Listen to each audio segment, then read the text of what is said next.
네, 이렇게 김 씨는 자신의 정치 신념에 따라서 당대표 사례라는 극단적인 목표를 세우고 전례 없는 범행을 저질렀습니다.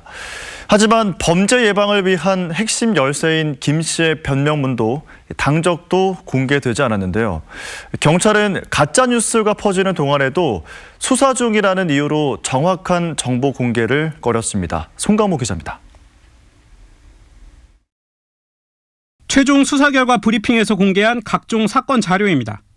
경찰은 언론사 카메라를 모두 퇴장시킨 뒤 자료를 공개했습니다. 카메라 기자분들께서는 잠시 퇴장해 주시면 감사하겠습니다.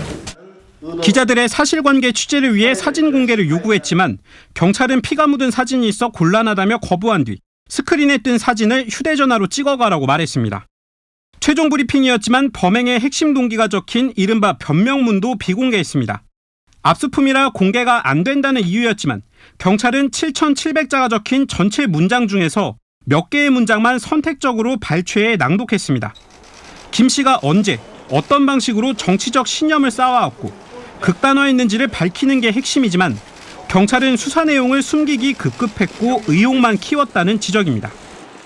신념의 구조가 어떻게 형성됐냐, 이게 이 사태의 본질을 파는데 굉장히 중요하지 않습니까? 사태의 실체를 정확하게 파악하기 위해서는 당적이나 이런 것들, 정치적 커리어를 추적을 해나갈 필요가 있고, 그런 것들이 정치 테러범에 대한 신상 공개도 없었습니다. 지난 2006년 5월 박근혜 전 대통령이 습격을 당했을 때 범인 지충호의 이름과 동기가 공개됐고, 지난 2015년 3월 마크 리퍼트 주한 미국 대사를 피습한 범인 김기종의 신원도 바로 공개됐습니다.